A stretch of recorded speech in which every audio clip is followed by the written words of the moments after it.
Cette émission a été rendue possible grâce à la précieuse collaboration de J.C. Perrault. Mesdames et messieurs, bienvenue à On n'est pas pressé. Mon invité VIP des 60 prochaines minutes, mon verbomoteur inspirant avec du panache, a révolutionné la façon dont on couvre l'actualité artistique à la télé. Avec sa belle gueule et sa façon d'en parler pour la rendre accessible à tous, il a donné ses lettres de noblesse à notre culture et a mis un A majuscule au mot art. Même que sa fille a repris à sa façon le flambeau familial. Ça vous intéresse? Alors installez-vous confortablement, parce qu'ici, on n'est pas pressé.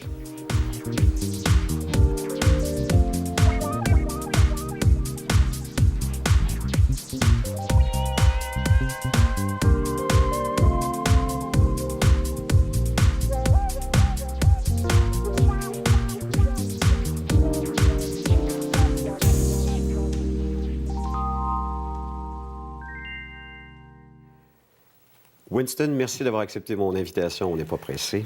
Éric, après avoir entendu ta présentation, j'avoue que j'ai rougi un peu parce que, effectivement, je suis très heureux d'être là parce que je considère qu'il y a une certaine gémelléité entre ton travail et celui que j'exerce maintenant depuis près de 52 ans. C'est vrai.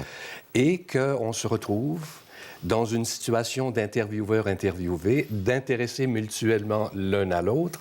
Mais étant donné que tu as eu la gentillesse de m'inviter et qu'on a du temps pour en parler, je vais te laisser piloter ça et me laisser porter par ton talent d'intervieweur. Verbomoteur inspirant avec du panache. Tu vois, tu as tout à fait le profil de mes invités. Winston, on se connaît, mais on se connaît pas tous les deux. C'est-à-dire qu'on s'est côtoyés dans ce métier-là, on est toujours à la course. Et je me souviens d'avoir fait une grande entrevue avec toi il y a 2-3 ans à peu près. Puis j'ai fait cet homme-là, il est vraiment fascinant. Et c'est à partir de là que je me suis dit, il faut que je fouille un peu plus. Parce que nous, on a l'image de Winston McQuaid, l'animateur, à la fois télé et radio. Grand passionné d'art aussi, artiste peintre. Puis je veux fouiller un peu, qu'est-ce qui fait que 52 ans plus tard, tu es encore dans ce métier-là? Qu'est-ce qui t'anime de ce métier? Je pense que la première chose qui anime quiconque qui fait un métier en création, c'est parce qu'il veut se faire dire « je t'aime ». C'est vrai, c'est vrai. Si on est bien honnête. Et en même temps, c'est le désir de communiquer, c'est-à-dire de transmettre une idée, d'établir une conversation, d'aller chercher chez les gens que l'on rencontre dans le quotidien l'essentiel. Et la communication, c'est idéal pour ça. Mais aussi, en art visuel, c'est la même chose. C'est le même topo. C'est-à-dire qu'on fouille, on recherche, on s'applique et on exécute. C'est un peu ça qu'on fait en communication. On recherche, on fouille, on gratouille des fois et on en arrive à aller chercher des choses chez les gens concernés. En faire un portrait. Exactement. Comme en art visuel, dans le fond. C'est un peu ça. Absolument. Et c'est notre façon à nous, en communication, c'est ma façon à moi de dire ce que je racontais tout à l'heure. J'espère que vous allez aimer ça. Winston McQuaid a commencé dans ce métier-là en tant qu'artiste ou en tant qu'animateur?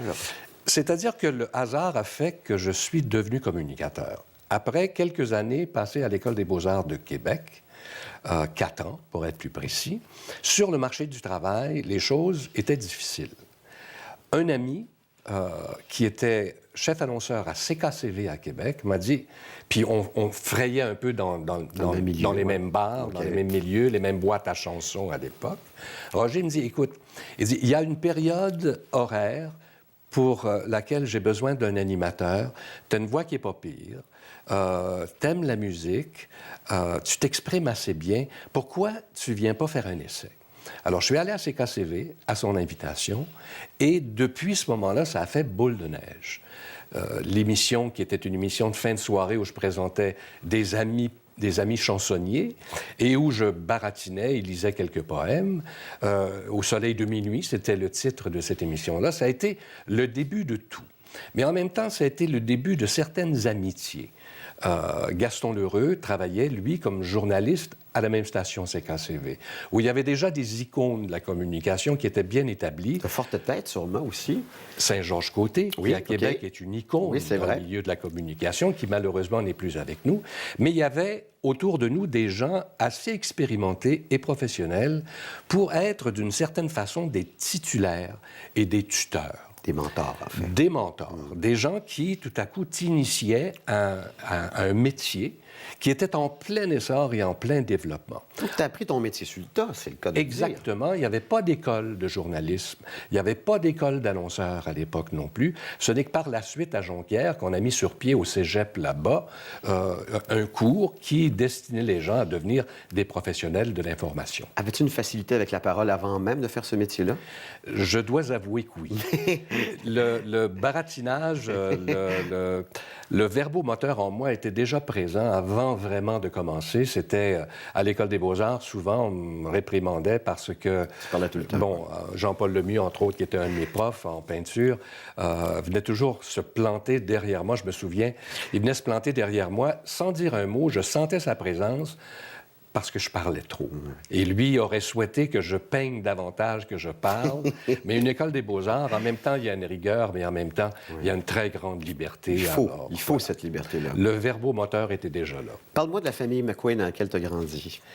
La famille McQuaid est originaire d'Irlande. Peut-être que certains téléspectateurs auront vu l'émission où Pénélope remontait ses racines, Oui. retournait vers ses ancêtres pour se rendre jusqu'à Derry, en Irlande du Nord, dans le comté Monaghan, nord-ouest. Et là, elle a passé un moment dans le lieu où l'histoire des McQuaid a commencé. Les McQuaid sont venus s'installer au Canada, s'établir au Canada en 1846. C'est un Charlie McQuaid qui est venu le premier, débarqué à Halifax, installé au Nouveau-Brunswick. Ça, c'est à peu près l'histoire des McQuaid en 2 mots. Du côté de maman, les Gourdeau et les Durham dits Descarreaux étaient de l'île d'Orléans. Donc, les Gourdeau sont arrivés parmi les premiers habitants de ce qui s'appelait alors l'île de Bacchus et non pas l'île d'Orléans. Île de Bacchus parce que du côté sud de l'île, c'est un microclimat où pousse la vigne. Et les Indiens, les Autochtones qui étaient sur l'île, pas plus cons qu'un autre, ont décidé de faire Du vin. de l'alcool avec ces fruits-là, OK. qu'en Europe, on appelait du vin. Alors, eux autres faisaient du vin sans le savoir, et c'était, enfin... Donc, c'est une famille à la fois anglophone et francophone, les McQuaid. Tout à fait. Ta Moi, j'ai mère- grandi dans les 2 langues. C'est ça. Ta mère est francophone? Maman est francophone, issue des familles de l'île d'Orléans Oui. depuis toujours, et mon père, lui, est le total anglophone qui est venu s'installer à Québec parce que son père avait migré de Woodstock, Nouveau-Brunswick, à Québec pour travailler dans une compagnie de bois qui s'appelait à l'époque l'Anglo-Canadian Pulp and Paper. Donc, mon père a fait son cours, son éducation en anglais, et maman en français. Ils se sont rencontrés à l'aube de la guerre. Mon père était militaire, il était dans l'aviation, rencontre une belle jeune Québécoise. Canadienne-française Canadienne-française, qu'on disait à l'époque, c'est vrai. Et l'histoire d'amour a produit un seul enfant, mais qui, enfin... Que tout dedans, quoi. Ben, les deux.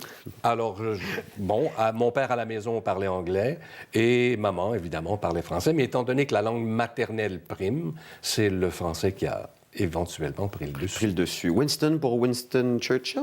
Exactement. 1943, c'est l'année de ma naissance. On ne se cache pas, j'ai 70 ans maintenant. On est en 2014. En 1943, Churchill, Roosevelt et Mackenzie King se rencontrent à Québec. On est en pleine guerre en 1943. Et un bon dimanche, cavalcade de voitures qui passent devant la maison à Sainte-Pétronille pour se rendre à ce qui s'appelait à l'époque le Château Bel-Air, maintenant la Goéliche, l'auberge de la Goéliche, pour un dîner amical. Et en voyant passer la cavalcade, je venais tout juste de naître. Au lieu de m'appeler Émile, c'est le nom qu'on m'avait choisi parce que mon parrain s'appelait Émile, on a dit, tiens, étant donné que mon père, Clayton, est déjà en Europe à la guerre et que Winston Churchill passe devant la maison, on va l'appeler Winston McQuaid. Penses-tu que ça a changé ta vie de t'appeler Winston? C'est curieux parce qu'à CKCV, quand j'ai commencé à la radio, il y a un directeur de programme qui m'a suggéré de changer de nom. Il dit, Winston, si tu conserves ton nom, tu iras jamais loin en communication au Québec. Il faudrait que tu prennes un nom comme Jean Tremblay ou Albert Rousseau, mais garde pas ton nom. Je l'ai trouvé un peu plate. J'ai gardé mon nom et ça a voilà, donné ça.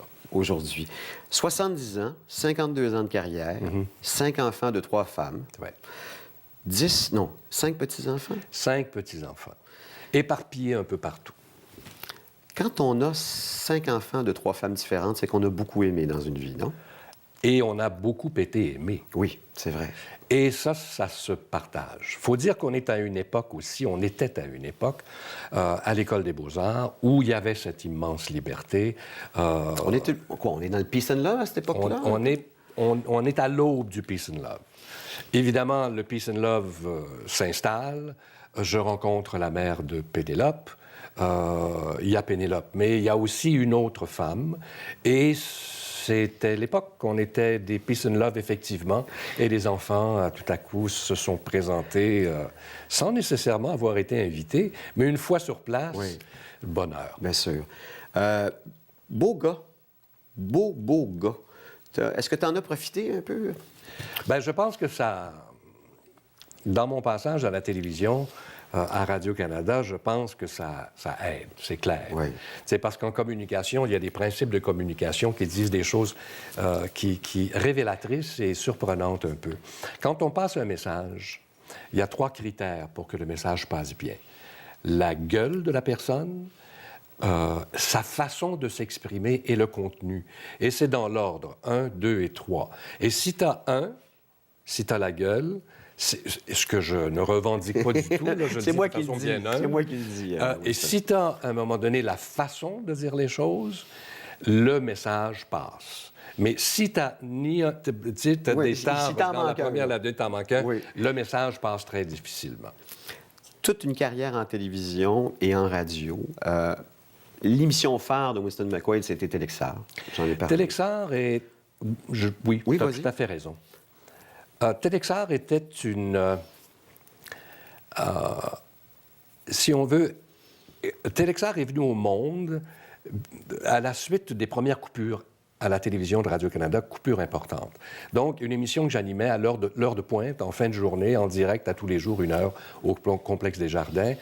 Ils ont fait des coupures, ils ont passé une commande. Propose quelque chose qui va continuer à parler de culture, mais qui va coûter beaucoup moins cher. Alors, avec le coordonnateur-réalisateur Jacques Demers, on a concocté une émission qui pourrait rendre compte de l'actualité quotidienne dans le milieu culturel, mais visuellement. À partir d'un concept qu'on connaissait bien, avec un bulletin sportif ou un bulletin de nouvelles, au lieu d'avoir un contenu sportif, on le remplaçait par un contenu culturel. Donc, c'est un bulletin de nouvelles culturelles, dans le fond. Exactement, c'est ça que c'était, c'est ce qu'on voulait. C'est ça. Alors, il y avait 2 caméramans qui travaillaient dans l'équipe, les frères Kincaid. On couvrait 5 ou 6 événements par jour et chacun en couvrait 2 ou 3. Et je me zigzaguais d'un endroit à l'autre en arrivant pour faire l'interview et pour faire les liens qui revenaient sur film à Radio-Canada.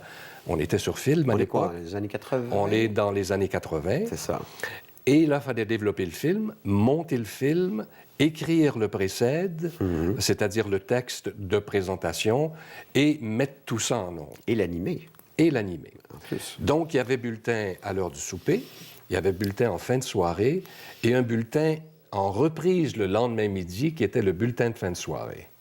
Donc, on vivait véritablement la culture. Ça a duré pendant 7 ans. Et tranquillement, les autres diffuseurs ont allumé et se sont dit, mais pourquoi on ne ferait pas la même chose? Donc, sont venues les émissions par la suite qui parlaient de façon hebdomadaire ou quotidienne de culture. De notre culture. Et la chose était lancée. T'en penses quoi maintenant de la façon de couvrir la culture? Il me semble qu'il y a de moins en moins de tribunes. Bien, c'est-à-dire qu'il faut s'entendre. Il y a 2 façons de couvrir la culture. Il y a l'actualité culturelle et il y a commentaire culturel. C'est vrai. Il y a quand on s'attarde sur une histoire qu'on peut développer, et l'exemple que je donne, c'est qu'à la radio, par exemple, je disposais hebdomadairement d'1 heure pour parler de théâtre. C'est clair que tu ne peux pas faire ça à la télévision facilement, avec des codes d'écoute. Alors, couvrir dans le quotidien, c'est donner la parole aux artistes qui font un peu la promotion, mais en même temps avec un regard qui est informé. Oui. C'est-à-dire qu'on comprend ce qui se passe. On essaie d'éclaircir ce qui se passe, de rendre ça accessible, donc de démocratiser l'information. Je trouve que c'est un peu infomercial maintenant, la façon de couvrir la culture. Bon, on a raccourci davantage la façon pour en arriver un peu à ce que tu dis. Mais l'important, en ce qui me concerne, c'est qu'on en parle. Ouais. Qu'on en parle brièvement, qu'on en parle plus longuement, mais qu'on en parle. Et ça, c'est important. Parce qu'un pays sans culture, entre toi et moi, c'est un pays qui n'a pas d'identité. Et la culture classique, traditionnelle, telle qu'on l'entend, les grands ballets, l'orchestre symphonique, les grandes institutions ont toujours su faire parler d'elles. Mais la compagnie de théâtre de Blainville ou la compagnie de théâtre qui joue dans une salle obscure à Montréal, des choses parallèles ou indépendantes ou marginales, les gens ne parleraient pas autrement. Donc, de là, l'importance d'avoir autant de bulletins de nouvelles culturelles que possible, et quant à moi, peu importe la façon. Je te donne 60 secondes pour mettre la culture à l'avant-plan de tous nos médias. Tu fais quoi?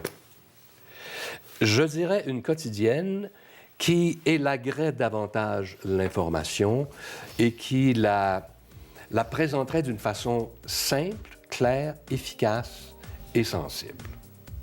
Une émission de télévision hebdomadaire qui pourrait pousser plus loin, donc idéalement une quotidienne avec une hebdomadaire qui fait le tour des choses les plus marquantes qui se sont passées cette semaine.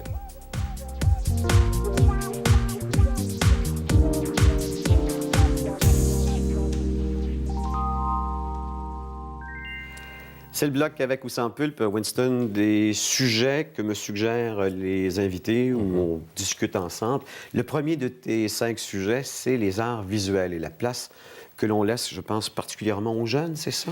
C'est-à-dire que j'ai mis sur pied, il y a quelques années, à partir de regroupement pour les artistes en arts visuels du Québec, une fondation. Une fondation qui maintenant s'appelle la Fondation Serge Lemoine. Serge Lemoine, le peintre québécois, décédé maintenant, pour venir en aide aux artistes en arts visuels dans le besoin. Parce qu'on ne gagne pas chèrement sa vie. Là. Le salaire moyen d'un artiste en arts visuels au Québec, Éric, c'est 13 000 $ par année. C'est bien en dessous du seuil de la pauvreté. Donc, tu as besoin d'une job de jour. C'est ça. Sinon, tu te consacres à ton art et tu vis très difficilement. Maintenant, les artistes, comme tout le monde, ça vieillit. Et les artistes, comme tout le monde, ça se blesse ou ça a des problèmes de santé. Et ça a des problèmes de toutes sortes. Donc, comme tout le monde. Sauf que cette fondation permet à certains artistes dans le besoin qui en font la demande auprès de la fondation de leur venir en aide de façon ponctuelle. On n'établit pas une aide qui s'étalonne sur une année ou deux. Là. Okay. C'est ponctuel. 1 mois, 2 mois, 3 mois. On va l'aider à régler son loyer, à passer à travers son problème de santé. Si un sculpteur se brise un doigt, il ne peut pas travailler, il ne peut pas gagner sa vie. Alors, c'est dans ce but-là que cette fondation-là existe. Les artistes qui sont plus âgés aussi ont d'autres problèmes. Ils ont des toiles et des toiles et des toiles chez eux. Ils n'ont plus de place où les mettre et on parle moins d'eux parce qu'on s'intéresse beaucoup aux jeunes artistes, à la relève. Et on a raison de le faire parce qu'il y a du talent, il y a énormément de talent. Mais cette fondation-là me tient particulièrement à cœur. Et est-ce qu'on peut contribuer à cette fondation-là? Absolument. Il faut aller sur le site de la Fondation Serge Lemoine et on Google Fondation Serge Lemoine, puis on va arriver sur le site et là, on peut contribuer. Et évidemment, chaque contribution est passible d'une réduction d'impôt, d'une déduction pour l'impôt. J'aimerais que les gens donnent sans avoir la réduction d'impôt, mais ça, c'est une autre histoire. C'est que ça soit un vrai geste. Là, t'es un idéaliste. Oui, je le sais. Parlons maintenant des jeunes et du tennis. Tu es un grand amateur de tennis. J'ai beaucoup joué au tennis. J'aime beaucoup le tennis. Je jouais au tennis, j'étais TQ à l'île d'Orléans. Il y avait 2 terrains de tennis, puis on faisait des compétitions amicales entre cousins, amis et tout. Donc, j'ai un peu grandi dans cet univers-là. Et un peu plus tard, jouant toujours au tennis et m'étant lié d'amitié avec des professionnels du tennis aussi et des gens qui organisaient des tournois, je me suis intéressé à la Fédération québécoise de tennis, ça s'appelle maintenant Tennis Québec. J'ai pris la présidence éventuellement de Tennis Québec dans les années 80. Je fais 2 termes. Et j'ai négocié pendant le premier terme avec les propriétaires de clubs intérieurs du Québec et convaincu ces propriétaires de prélever au moment du membership un montant d'argent qui serait remise à la Fédération pour le développement de l'élite et pour aussi la diffusion du sport comme tel. Parce qu'il n'était pas diffusé à l'époque. C'est-à-dire qu'on pratiquait le tennis comme on allait jouer au ballon chasseur. Ou au cricket. Ou au cricket. La Tennis Québec, maintenant, évidemment, la chose a pris de l'ampleur. C'est vraiment super bien organisé. Tennis Canada et Tennis Québec se parlent continuellement. Les liens ont été rétablis parce qu'à l'époque non plus, Tennis Canada parlait pas, ou plutôt Tennis Québec parlait pas à Tennis Canada. Maintenant, les choses se sont résolues. Uniformisées. Et en même temps, on peut voir chaque année un peu de très bon tennis à Montréal avec la Coupe Rogers qui se présente à chaque année. L'opéra et la musique symphonique, un autre de tes sujets. J'ai tout jeune devant la radio, une radio Zénith, ça me rajeunit pas, à lampe, qui jouait l'opéra du samedi, c'était l'opéra Texaco. Je m'installais, maman me dit dans ma couche, avec un bâton, et je battais la mesure. J'aimais déjà la musique, comme tous les enfants aiment la musique. C'était pas seulement la musique classique, mais la musique classique aussi. Et maman était une admiratrice sans bornes de l'opéra. Elle connaissait les airs, elle connaissait les airs de Madame Butterfly, de Tosca. Elle connaissait tous ces airs-là par cœur et chantait. C'est ça, c'était ma prochaine question. Elle chantait avec la radio pendant qu'elle faisait son travail dans l'atelier parce qu'elle était modiste, elle était designer de mode à son époque. Elle était monoparentale, elle m'a élevé en grande partie seule, subvenait à ses besoins et me donnait l'occasion en même temps d'entendre de la musique. Donc, j'ai gardé cet amour-là. Je partage ma vie avec une musicienne qui est violoniste à l'Orchestre métropolitain depuis 28 ans maintenant. Ma petite fille que j'ai pris chez moi il y a quelques années et termine sa 2e année en art lyrique au Conservatoire de musique de Montréal. Et j'ai une de mes filles qui est à Viareggio, en Toscane, qui maintenant fait partie de la compagnie locale parce que Verdi est la compagnie et la ville où Verdi est venu au monde. Donc, alors, il y a beaucoup de musique. C'est dans ton ADN, on va dire. Absolument. Absolument. Chronique Alors on jase. Ça, c'est celle où on te voit avec Joël Legendre. Co-animateur Joël Legendre et Élise Marquis. Élise Marquis, voilà. Qui sont des complices de toujours. Des grands amis, bien sûr. Des grands amis. C'est vrai. Et il y a 2 ans maintenant, il y a un producteur qui m'appelle, me propose le concept, m'explique, étale le concept intergénérationnel de cette émission Alors on jase, qui revient la saison prochaine aussi, où autour des 2 animateurs et un invité, il y a des équipes de chroniqueurs collaborateurs, des trentenaires d'une part et des gens de ma génération d'autre part. On apporte chacun des sujets qui nous intéressent et on les met sur la table. Et comme le titre de l'émission le dit, Alors on jase, on met tout ça ensemble, on défend nos affaires et on questionne les affaires de l'autre. Et c'est vraiment un concept que moi j'aime beaucoup. Et tu as abordé des sujets, excuse-moi de t'interrompre, Winston, assez pointus, assez sensibles même. Bien, compte tenu que les gens de ma génération, souvent, ont un regard différent. C'est-à-dire qu'à un moment donné, on a lâché prise sur certaines choses. Hein? On a enlevé certains des filtres qu'on transporte quand on est dans la trentaine. Les masques tombent. Les masques tombent. Et j'ai abordé des sujets comme, par exemple, le cancer de la prostate, Oui. l'expliquer, l'imager, la dysfonction érectile, avec tous les... La panoplie. Toute la panoplie, comprends-tu, Oui. d'objets, de médicaments, en parler ouvertement, crûment pour certains, mais en même temps, la réalité des choses, c'est ça. Oui. Des sujets aussi intéressants que une association à McGill qui offre la possibilité à des gens qui ont 55 ans et plus d'apprendre un instrument ou des percussions et aussi d'apprendre à lire à vue la musique. Ça s'adresse également à des gens qui auraient déjà joué d'un instrument et qui veulent reprendre la trompette ou le trombone ou le saxo. Et ça donne en bout de piste, parce que c'est session après session, ça débouche sur un concert avec une des formations de McGill, et c'est absolument fascinant. Donc, des gens qui réalisent soit leur rêve ou qui reconnectent avec leur rêve, un peu comme toi, dans le fond. Exactement. Parce que toi, c'était les arts visuels et tu as même lâché ta carrière à Radio-Canada pour t'en aller à temps plein dans les arts visuels. Pour me consacrer à ça, effectivement. Dernier de tes sujets, la voile. Oui. Tu es un grand adepte. J'arrive d'une semaine, je me considère très chanceux de pouvoir le faire, là. J'arrive d'une semaine dans les Bahamas à bord d'un catamaran. Et on était une flottille de 5 voiliers. Et pendant une semaine, on a fait des étapes quotidiennes pour débarquer et aller faire de la plongée, débarquer, aller visiter une île où il y a des bébites spéciales. Des coraux, des des choses comme coraux, ça. des choses, enfin, des requins. Et la voile m'habite depuis toujours. J'ai eu 2 voiliers dans ma vie et passé plusieurs années à la fois sur le lac Champlain et dans le bas du fleuve. Alors, pour moi, la voile, ça fait partie de l'ADN d'une certaine façon parce que c'est une autre philosophie, un autre vocabulaire. Bon, justement, ils ont quoi en commun, les capitaines de voiliers? Je le mets autant au masculin qu'au féminin. Je dirais un goût d'infini.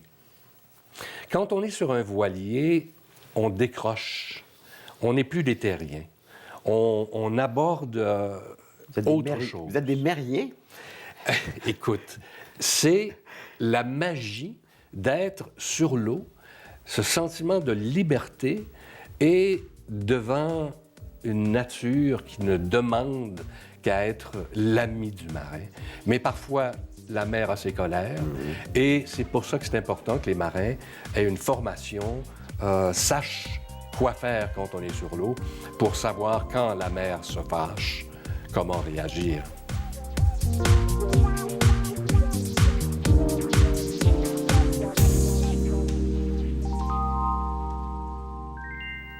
C'est le bloc qui s'appelle du jeu, s'il vous plaît, où je demande à mes invités de me parler de 3 moments qui ont changé leur vie et aussi de me citer 3 phrases qui les définissent, parce que je me dis que c'est un peu tout ça la somme de notre vie, OK? Le premier de tes 3 sujets, puis on l'a abordé tout à l'heure, c'est Telexar, Radio-Canada, dans les années 80. Ça a changé ton casting, Winston? Je dirais que ça m'a remis en selle dans un milieu où, par moments, je me demandais qu'est-ce que je faisais là. Quand j'ai commencé en radio, j'ai fait comme plusieurs années, et tout à coup, je me suis rendu compte, tout à coup, j'aime pas ça. J'étais retourné aux études, aller me chercher un bac pour pouvoir enseigner les arts visuels. Et j'ai continué dans le milieu, puis bon, ça a donné ce qu'on connaît. Mais en même temps, Telexar me remettait en selle dans mon milieu naturel, qui est la culture. La création, la culture dans son sens large et dans son sens plus pointu. Oui. Je trouvais donc qu'on n'en parlait pas. Et je trouvais que quand on en parlait de façon tellement pointue et tellement littéraire qu'on avait l'impression que les gens lisaient un texte pour nous parler de culture. C'était abordé de façon trop aride, je pense. Ben, tu sais, et difficile à gober, difficile à comprendre. Puis à un moment donné, devant des difficultés comme celle-là, on se dit « Ah non, moi, je laisse faire, tu sais, on zappe. Oui. Hein, on zappe. Moi, bon, ça devenait important pour moi de donner de l'information du milieu culturel dans une langue compréhensible. C'est ça. Tu sais, parler à des artistes comme toi, tu parles à tes invités, tu sais, sans mettre la barre là sur le plan intellectuel, intellectualiser les choses, démocratiser aussi par la même occasion. Et c'est ça qui, en ce qui me concerne, tu dis que ça a comme changé un peu mon profil. Oui. Tu as tout à fait raison. Parce que depuis ce temps-là, ça n'a jamais été pareil, vraiment. C'est ça. L'importance de... Parce que j'ai fait un long bout au sport. Et j'ai toujours dit que le sport pouvait très bien aller avec la culture. Et on l'a C'est de prouvé l'exécution depuis. aussi. C'est de l'exécution aussi. Et ça a eu pour effet, c'est de voir que ça a fonctionné. Ouais. Les diffuseurs s'y sont intéressés et ont commencé à parler de culture d'une façon qui est intelligente, claire, simple. Et les gens ont embarqué. Je dis souvent qu'un artiste, puis écoute, j'ai eu un coup de foudre un jour. Je m'en vais avec ma sœur chez quelqu'un et c'est un grand, grand pianiste que je ne connais pas. Ça fait pas partie de ma culture à ce moment-là. Et il commence à jouer, puis il m'explique sa mélodie, pourquoi il a écrit telle musique. Puis au fur et à mesure où il joue, il me parle. Et là, j'ai fait, c'est ça la relation, dans le fond, qu'on devrait avoir avec un artiste. Parce que toute une démarche qui mène vers l'accomplissement d'une œuvre. Sûr. Explique-moi ça en cours de route. C'est à ça que moi que je m'attache maintenant. T'sais, c'est sûr que tes 52 ans de carrière sont extraordinaires, mais qu'est-ce qui t'a amené à te rendre là? Je trouve que c'est le parcours qui est intéressant à raconter. Ouais. Dans le fond, c'est un peu ça. C'est la route qui est C'est ça, intéressante. exactement. C'est pas la finalité. Non. Parlons du cancer de la prostate. Tu as eu un premier cancer en 2003 et une récidive en 2005. C'est vraiment la dernière chose à laquelle je m'attendais. Ouais. Et quand on dit à quelqu'un, quand on dit à une femme ou à un homme, t'as le cancer, c'est la panique. Ouais. Cancer égale mort. Exactement. L'équation est simple. Et, bon, la première réaction, on s'apitoie sur son sort, on pleure les larmes de son corps. Mais à un moment donné, il faut se prendre en main. Et là, je suis revenu chez mon uro-oncologue et je lui ai demandé, écoute, on va passer là, le temps qu'il faudra. Ça prend 15 minutes, une demi-heure, une heure. On va prendre le temps qu'il faudra, puis tu vas vraiment me parler de ce que c'est et quelles sont les possibilités compte tenu de la façon dont j'ai été identifié par un grade qui s'appelle l'antigène prostatique. C'est le PSA qu'on appelle. C'est ça, l'APS ou le PSA. Ouais. Et le PSA, c'est la version anglophone de la chose. Et aussi par un grade qui s'appelle, qui porte un autre nom. Et là, on peut déterminer le type de cancer, sa progression et la méthode d'intervention, parce qu'il y en a plusieurs. Alors, je choisis, moi, la prostatectomie, compte tenu de mon âge, relativement jeune, et on se fait enlever la prostate au complet.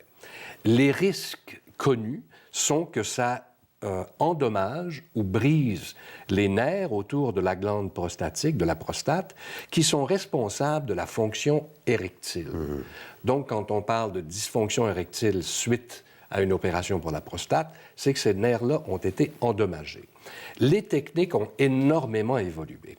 On est capable maintenant, et il y a la robotique qui entre en ligne de compte aussi, de faire des interventions sans briser les nerfs responsables de la fonction érectile. Il y a une incontinence en même temps, comprends-tu, qui peut durer de 3 semaines à 1 mois ou à 2 mois dans certains cas, mais qui, elle, avec des exercices Kegel, se contrôle et ça revient à la normale. Tout ça était revenu à la normale. J'avais trouvé 1 an après, tel que me l'avait dit Taguchi, qui était mon onco-urologue. Il dit, 1 an plus tard, un bon matin, tu vas te réveiller puis le soleil va être levé. Il m'avait dit ça dans une figure de style, une image qui était, en tout cas, qui m'avait plu. Une belle parabole. Une belle parabole. Et effectivement, ça s'est passé. Okay. Et l'incontinence était réglée déjà depuis un moment. Sauf que 6 mois plus tard, il me rappelle, après un test antigène prostatique, APS, pour me dire, Winston, j'aime pas ça, ton APS est remonté et ça veut dire que le cancer n'est pas complètement parti. Il y a une récidive. Étant donné qu'il y a une prostatectomie, la seule solution, ou la solution immédiate, c'était la radiothérapie. Donc, radiothérapie pendant 30 jours, à raison d'une 15aine de minutes par jour, et ça m'a débarrassé du cancer. Mais la deuxième fois qu'on t'apprend que tu as le cancer, là, c'est comme manger une claque en arrière de la tête. Bien sûr. Je pensais que c'était réglé et ça ne l'était pas. Sauf que depuis ces traitements en radiothérapie, j'ai suivi à tous les 6 mois pendant un certain temps des contrôles. Ensuite, à chaque année, des contrôles. Et je maintiens à chaque année un contrôle pour voir où en sont les choses. Et depuis, on parle de 2005, les choses ont retrouvé la normale. Toutes les fonctions sont présentes. Donc, je dis aux gens, et je le dis par l'entremise d'une association qui s'appelle Procure, dont je suis le porte-parole, et je fais des conférences, je donne des conférences accompagnées d'un onco-urologue qui, lui, illustre le côté médical des choses. Et moi, je raconte mon histoire et je dis aux gens, ne perdez pas espoir, ça peut très bien se passer parce que c'est un cancer qui se développe aussi très lentement. Mais un homme sur 7 au Canada va apprendre cette année qu'il a un cancer de la prostate. Donc, messieurs, à l'écoute, allez chez votre médecin et passer les tests. C'est ça. Nous autres, les gars, on ne parle pas souvent de ça, de ces affaires-là. C'est tabou. C'est complètement tabou. On est très... J'imagine que si on a cette opération-là, est-ce qu'on perd une part de sa masculinité? C'est-à-dire qu'on perd un peu confiance. On perd une part de sa masculinité, oui. Mais tu ne la perds pas totalement. Ce qui revient à dire l'importance que le partenaire ou la partenaire soit informé et soit partie prenante de ce qui est à venir.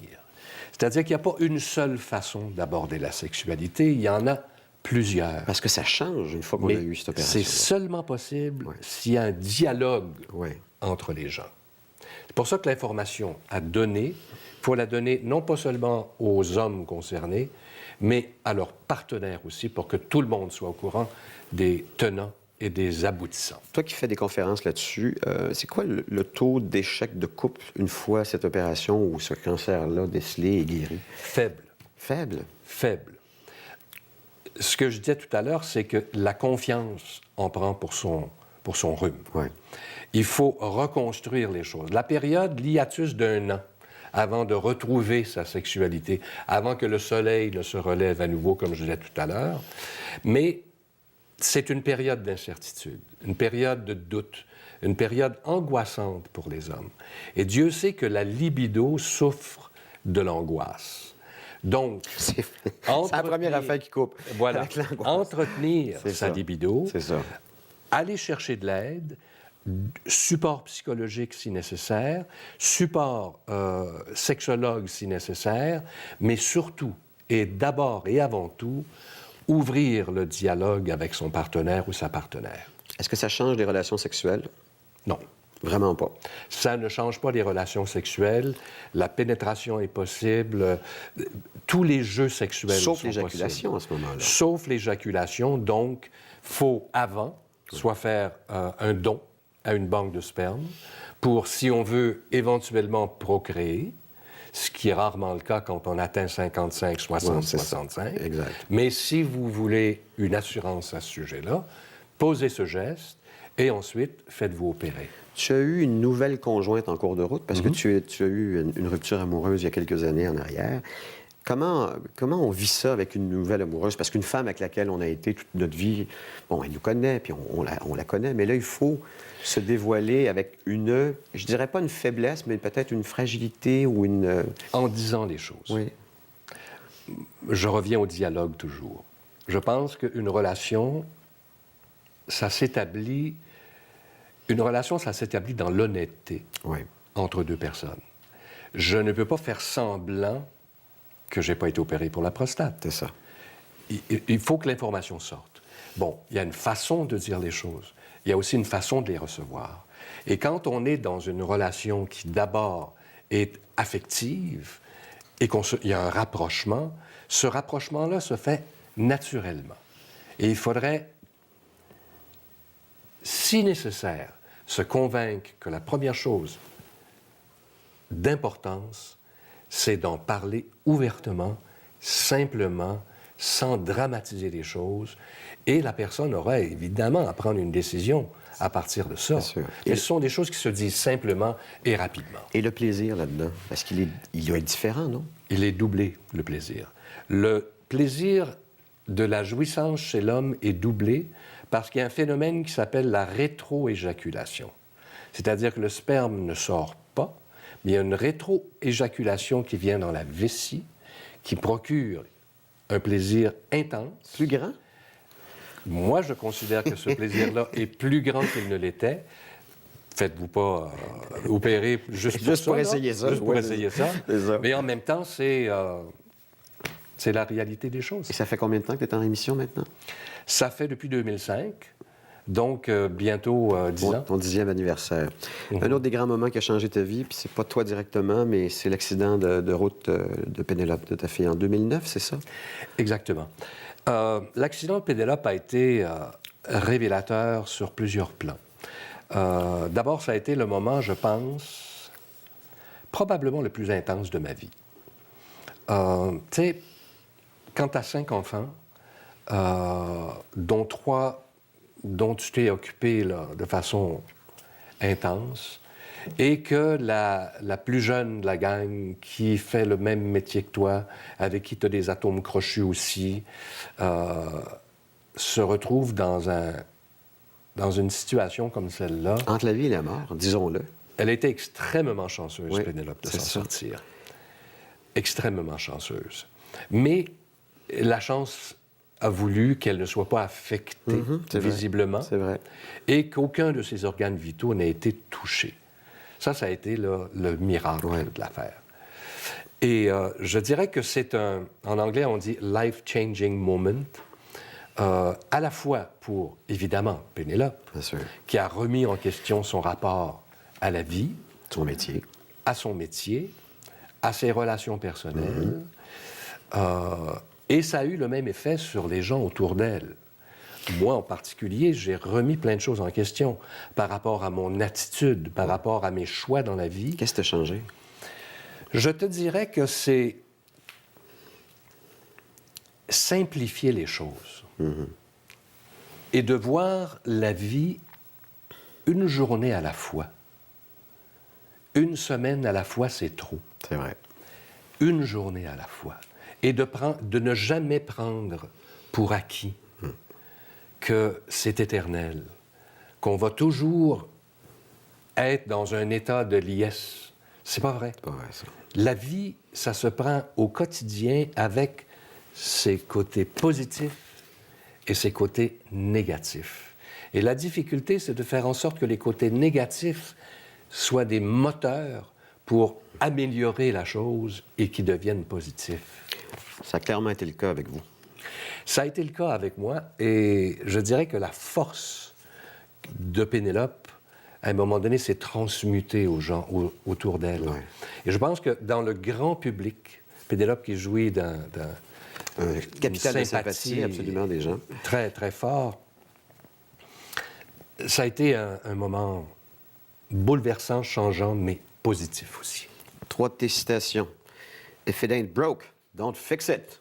Si c'est pas cassé, répare-le pas. Pourquoi tu dis ça? Pourquoi cette... Qui te disait ça ou pas? Parce qu'on va souvent au-devant des coups. Oui. Tu sais, on est dans le préventif.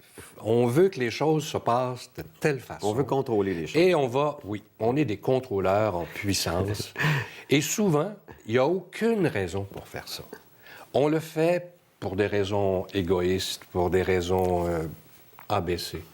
Mais if it ain't broke, si c'est pas brisé, laisse donc ça tranquille. Une journée à la fois, tu l'as dit. C'est maintenant... c'est quoi? C'est les alcooliques anonymes, je pense, qui utilisent ça aussi, une journée à la fois. On le retrouve ça dans des réunions de gens qui essaient de se débarrasser d'un certain nombre de problèmes. De problèmes. Ça peut être l'alcool, la drogue, ça peut être la sexualité. Prenons ça une journée à la fois, s'il vous plaît. Puis quelquefois, une journée, c'est trop gros. On peut prendre ça à l'heure. Au moment. Aux minutes. Voilà, exactement. Il ne resterait à... Attends. Il ne reste à rien de courir... Non.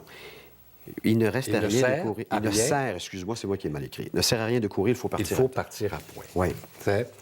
Par déformation professionnelle, moi, ça me fait toujours un peu rigoler. T'sais, on avait rendez-vous ce matin. Oui. J'arrive toujours à l'heure. Pile-moi avec. C'est une déformation du milieu parce que c'est comme ça. Oui. Tu sais, si t'arrives... faut être là au bon moment. Tu peux pas être là 15 secondes en retard. Non. C'est déjà commencé. C'est ça. Donc, j'applique ça à l'ensemble de ma vie. Tu sais, ça sert pour partir à temps. J'aime ça.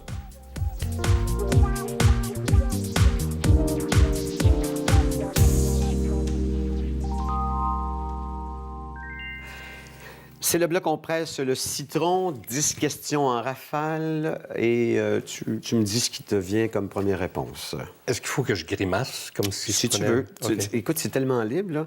J'ai fouillé dans le lexique des mots de l'art visuel. Ouais. Et en partant d'un mot, j'ai monté une question. OK. Puis Association. Une association, exactement. OK?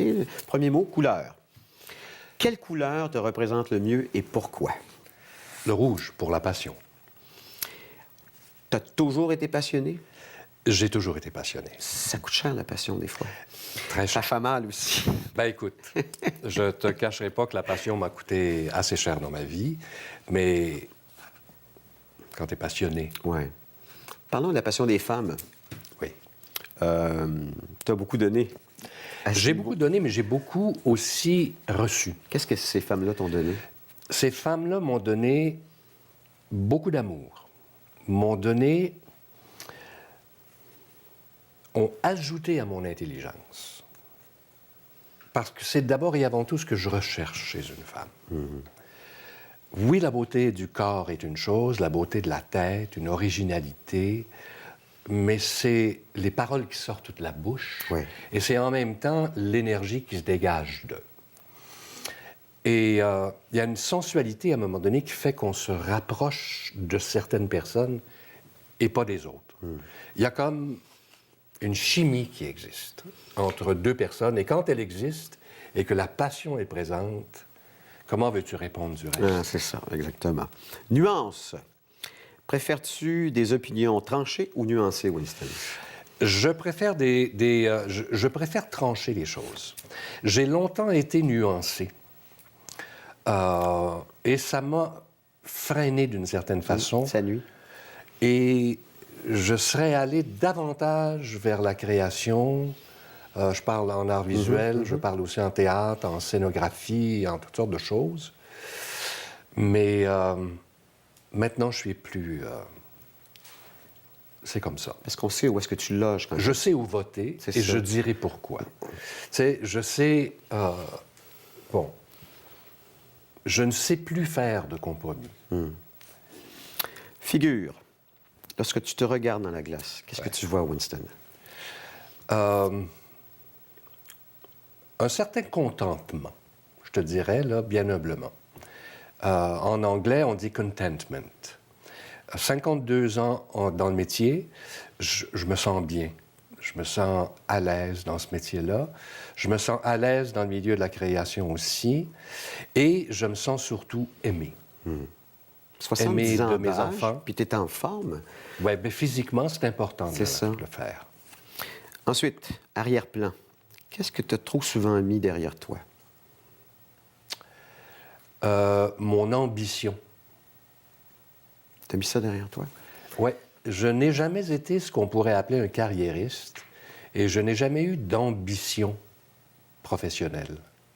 Dans la mesure où j'aurais pu accepter certaines choses qui m'auraient peut-être mené, comprends-tu, Plus au sommet. au sommet, et j'ai choisi de faire autre chose. Pourquoi au juste? Je pense un peu par pudeur. Je pense que c'est surtout ça, par pudeur. Équilibre. Dans quel domaine de ta vie es-tu équilibré? Je te dirais qu'en création, je pense l'être. Dans la mesure où si les projets, je ne suis pas toujours sur un projet, la création est toujours là et de façon, oui, équilibrée. Sinon, dans les autres domaines de ta vie? Je dirais que dans le domaine de ma relation avec ma compagne en ce moment, il y a plus d'équilibre qu'il n'y en ait jamais eu. Il y a, à un moment donné, une certaine sagesse là, qui, malgré tout, s'est installée. Là. C'est ça. Espace. Le vide crée l'espace, tu le sais. Hein? Ouais. Quel espace t'es-tu réapproprié? Mon espace intérieur. Je dirais mon espace intérieur dans la mesure où le corollaire n'a plus d'importance. L'authenticité, la vérité, c'est ce qui, pour moi, comble le vide. Là. Tableau. Si tu peignais une toile de ta vie amoureuse depuis ta vingtaine, est-ce que ce serait un abstrait, un paysage ou une nature morte? Ce serait un abstrait. Un abstrait. Définitivement un abstrait avec des couleurs fortes. Les lignes en amour, où traces-tu la ligne maintenant?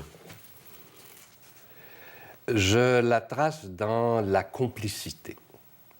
La complicité, pour moi, est devenue la ligne, comme tu dis, qui traverse ma relation. Il y a la chanson de Ginette Renault qui dit « Fais-moi la tendresse ». Dans le fond, c'est ça.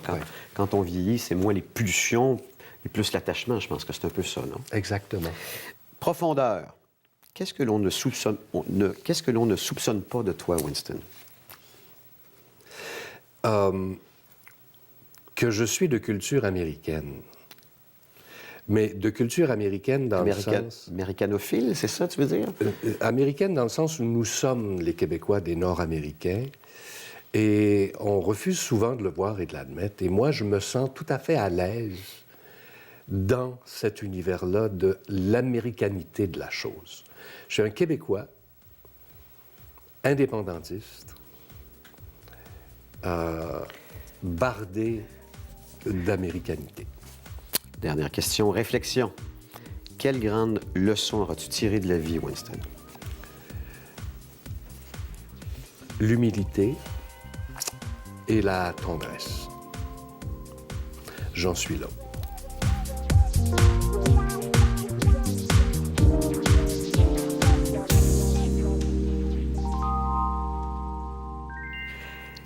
Bon, jusqu'à la dernière goutte, écoute, c'est le dernier bout de l'entrevue ensemble. D'abord, on va parler des différentes choses que tu fais. On peut te voir, et on l'a dit, à l'émission Alors on jase à Radio-Canada avec tes chroniques. C'est la fin de la saison. Exactement. Ouais, on termine, je pense, le 5 ou le 6. Là. Est-ce qu'ils t'ont dit que tu allais revenir l'année prochaine? Oui, ça revient l'an prochain. Ça, c'est une excellente. Et à l'été, ils vont mettre des reprises de la saison. Cet été, entre autres, concours musical international de musique, c'est le piano cette année. C'est fin mai, début juin. Donc, 26 pas tout à fait mai l'été encore, c'est ça? Au 6 juin. Et le porte-parole, je l'ai appris ce matin, ça va être Jean-Luc Mongrain. Ah oui? Qui va promener le concours international de musique de Montréal sur les différents plateaux. Pourquoi lui? Parce que Jean-Luc était, et je l'ignorais, je l'ai appris ce matin, était trompettiste à l'école secondaire, percussionniste. Il va régulièrement à l'Orchestre métropolitain, à l'Orchestre symphonique de Montréal. C'est un musicophile. Alors, moi, je trouve que ça va faire un ambassadeur formidable. Absolument. C'est les Olympiques des pianistes, dans le fond, non, ce concours-là? C'est ça. Ils sont 132 à venir de 38 pays, ou c'est 138 venant de 32 pays, et qui vont compétitionner avec demi-finale et finale à la Maison symphonique à Montréal, alors que le reste du concours se passe à la salle Bourgie du Musée des beaux-arts de Montréal. Et c'est toi qui l'animes? Moi, je l'anime, je fais des rencontres, je fais des présentations sur scène, je fais ce que j'aime faire depuis toujours. Alors, c'est un beau moment. Ça doit être un beau bonheur pour toi, ça. Tu vas exposer certaines de tes toiles avec deux autres artistes, et pas les moindres, Raoul Duguay et Muriel Faye. C'est à la Galerie Sutton, dans les cantons de l'Est. Exactement, ça, en entrant à Sutton. C'est sur votre gauche. C'est tout l'été. Tout l'été. Et il y a aussi un autre événement qui va se lier à ça, qui va probablement aussi se dérouler à Repentigny par la suite. Mais... vendons pas la peau avant de... Mais tout l'été avec mes toiles... Et on peut acheter ces toiles-là? Absolument. Est-ce que tu gagnes bien ta vie avec tes toiles non. Je connais très peu d'artistes qui gagnent bien leur vie avec les toiles. Je vends des toiles de façon régulière, mais c'est pas suffisant pour gagner la vie, là. Quand tu vends une toile 1500 $ ou 2300 $, et que tu en vends une autre 6 mois plus tard, c'est... Est-ce que je me trompe en disant que c'est souvent à titre posthume que nos toiles augmentent? Tu sais, j'ai pas ces ambitions-là non plus. Hein. J'ai pas l'ambition de devenir un artiste reconnu internationalement. Là. Je fais ça parce que je dois faire ça.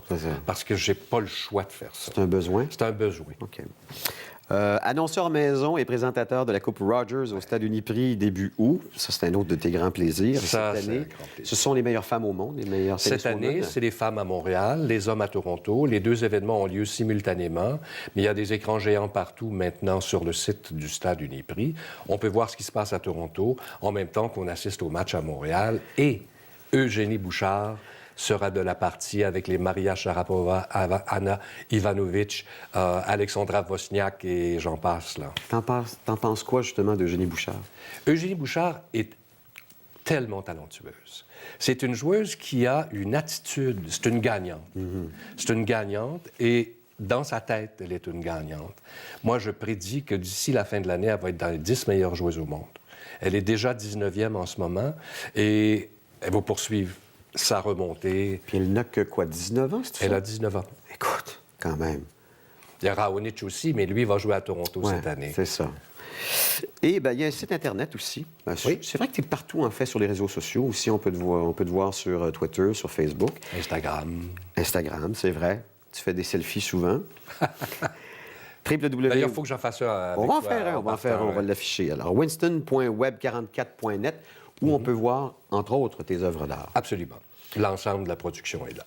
Je vais dire à nos téléspectateurs qui regardent l'émission que si vous avez des suggestions, des commentaires ou des questions, vous pouvez, entre autres, nous écrire par courriel à info@tvrl.ca ou sinon, si vous avez Facebook, on a notre page Facebook qui a pour nom, bien sûr, on n'est pas pressé.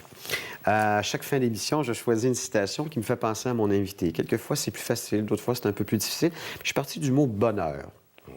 Ou même art, je pense, c'est ça. Je pense que c'est le mot art en partant de toi.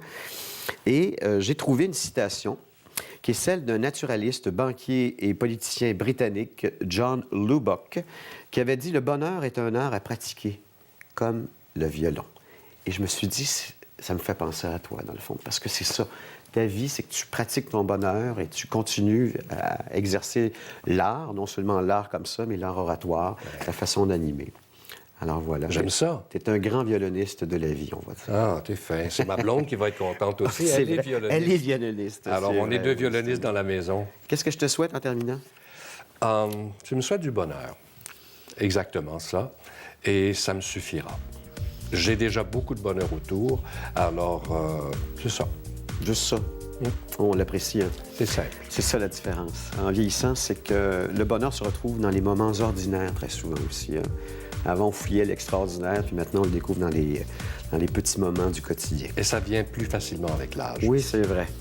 Merci, Winston. Éric, ça fait un plaisir. Même chose ici. Je vais inviter nos téléspectateurs à ne pas manquer la prochaine. Et je vous remercie infiniment d'avoir pris le temps de regarder cette grande édition. Et croyez-moi, il y en aura d'autres parce que la saison n'est pas terminée encore. Bonne semaine, tout le monde. Merci, Winston.